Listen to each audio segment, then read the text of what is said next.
আমি কিন্তু বেশ লোভী একটা মানুষ, তবে টাকা পয়সার জন্য নয়। ইদানিং খাবার দাবার আর গাছেদের প্রতি লোভ যেন বেড়েই চলেছে। গত সপ্তাহের কটা দিন আমার প্রয়োজনে আমি কলকাতায় ছিলাম। আজ বলছি আমার কলকাতা ডায়েরির গল্প। হ্যালো, আমি শ্রাবণী, যে চেষ্টা করে তার মুহূর্তদের গুছিয়ে রাখতে। এই ডায়েরির জার্নি শুরু হচ্ছে গত রবিবার থেকে। গত রবিবার ছিল ইন্টারন্যাশনাল ইয়োগা ডে এবং সেই জন্য আমাদের বিএড কলেজে একটা ইয়োগা সেশন ছিল। সেশন শেষ হলেই কলকাতার পথে বেরিয়ে পড়বো, এই ছিল পরিকল্পনা। কলেজ থেকে টিফিনের ব্যবস্থা ছিল, তাই ইয়োগা সেশন আর খাওয়া দাওয়া শেষ হতে হতে প্রায় 9:30 বেজে যায়। আমাদের কলেজে প্রচুর ছোট বড় কাজ রয়েছে, তাই বেরোনোর সময় চারপাশে ভালো করে নজর রাখছিলাম কোনো ছোট চারা গাছ পাওয়া যায় কিনা। চোখে পড়লো একটা অলকানন্দার চারা। নামটা কি রাজকীয়, তাই না? নরম মাটি, তাই শিকড় সহ সুন্দর উঠে এলো গাছটা। সে কিন্তু এখন দিব্যি আছে। গাছটাকে খবরের কাগজে মুড়ে প্রায় 4 ঘন্টা বাসে চেপে চললাম কলকাতার দিকে, তবে একটু অন্য রাস্তায়। উলুবেড়িয়াতে নেমে ফেরিঘাট যাওয়ার রাস্তা। এখান থেকে ভ্যানে কালোজাম বিক্রি হচ্ছিল। ওখান থেকে কিছুটা কালোজাম কিনে পুরো রাস্তা কালোজাম খেতে খেতে পৌঁছেছিলাম ফেরিঘাট। ফেরিঘাটে বেশ কিছুক্ষণ অপেক্ষার পরে ভেসেল তার নিজের গতিতে এই পারের যাত্রীদের নিয়ে চলল বিপরীত পারে। তারপরে কেটেছে বেশ কিছুটা সময়, ঘটেছে অনেকগুলো টুকরো টুকরো ঘটনা। ছোটখাটো একটা যুদ্ধের পরে ফাইনালি আমি আমার বন্ধুর বাড়িতে গেছিলাম, যেখানে আমাকে খুবই যত্ন করে খেতে দেওয়া হয়েছিল। এবং আমি মূলত গেছিলাম এর জন্য, কারণ আমি একটু লোভী মানুষ আছি আর এটা এড়িয়ে যাওয়ার জায়গা নেই। সন্ধ্যাবেলা আমরা সোমবারের পুজোর জন্য ফুল আনতে গেছিলাম এবং আমরা সেখানে থাকা স্পেন্সারে গেছিলাম, যেটা আমার জন্য নতুন ছিল। এবং আমার সাথে থাকা আমার বন্ধুটা যথারীতি বিরক্ত হচ্ছিল, কারণ আমি পুরো মলটা ঘুরে ঘুরে দেখছিলাম।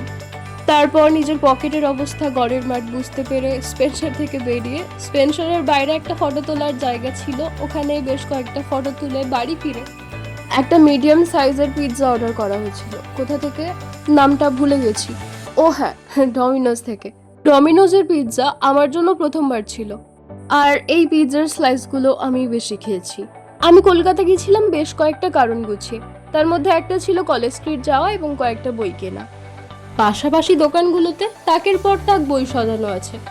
আমার মনে হলো দোকানগুলোকে বইয়ের ছোট ছোট ঘর বলা চলে। বইপ্রেমীদের জন্য এই ঠিকানা গুপ্তধন। আমাদের হাতে সময় কম থাকায় খুব একটা ঘোরা সম্ভব হয়নি।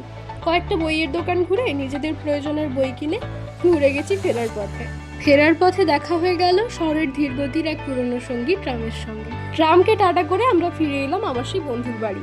যখন ভয়েসটা রেকর্ড করছি তখন আবার আমাদের এখানে বৃষ্টি শুরু হলো। আর এসবের মধ্যেই কলকাতাতে থাকার মধ্যে একদিন চোখে পড়েছিল কোনো এক ভাঙা প্রাচীরের গা বেয়ে নেমে এসেছিল জীবন্ত ফুলদানি বাগান বিলাস। আর একদিন গিয়েছিলাম কলকাতার সাউথ সিটি মলে, কলকাতার অন্যতম এক প্রিমিয়াম শপিং মল। ওই দিনকে ওইখানে যাওয়া আমার জন্য ছিল নিজের গায়ে নিজেই জেনে বুঝে কোপ মারা, কারণ আমার শিডিউল অন্য কোথাও ছিল আর ওটার জন্য আমি কম্প্রোমাইজ করলাম এটার সাথে। আর এই হলো আমার বন্ধু। আমরা কেউই বুঝতে পারিনি এতটা দেরি হয়ে যাবে। যাই হোক, আমরা গেছিলাম ওখানে একটা দাদার আইফোন সার্ভিসিংয়ে দেওয়া ছিল, ওটা আনতে। আমার ভীষণ দেরি হচ্ছিল, তবে সত্যি বলতে ওর সাথে কাটানোর সময়গুলো সুন্দর হয়।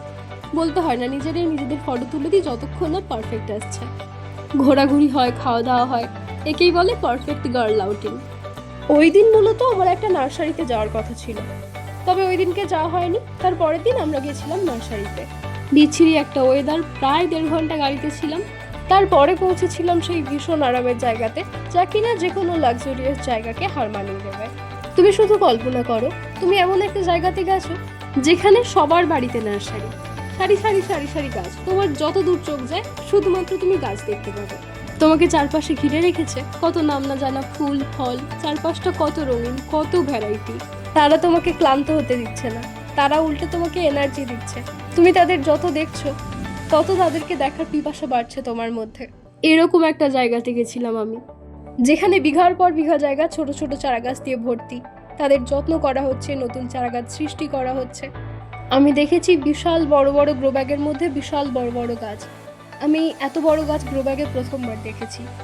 না, এখান থেকে আসার সময় আমি কিছু কিনে আনিনি, দেখেছি, প্রাণ ভরে দেখেছি। মনে হচ্ছে যেন আরো কম দেখেছি, আর একটু সময় থাকলে ভালো হতো। ব্যাস, কলকাতাতে থাকার এটাই ছিল আমার শেষ দিন। তারপরের দিন খুব ভোরে উঠে স্ট্যান্ডে গেছিলাম বাস ধরার জন্য। তখন এসে গায়ে ঘেঁষছিল। ফিরতি পথে হাওড়া পর্যন্ত বাসে, তারপরে ট্রেনে ফিরেছি। ফেরার পথে আমার দুঃখ হয়নি, কলকাতা থেকে ফেরার পথে আমার দুঃখ হয় না। শুধু যেখানে সেখানে পড়ে থাকা নোংরা আবর্জনার দিকে তাকিয়ে ভাবি শহরটাকে জঞ্জাল মুক্ত করা সম্ভব না, আবার অসম্ভবও না। শহরের মানুষ হাত লাগালে শহরটাকে সুন্দর করে তোলা ভীষণ সহজ, আবার সহজ জিনিস মানুষ চায় না। অসম্ভবের প্রতি তার চিরকালের ঝোঁক।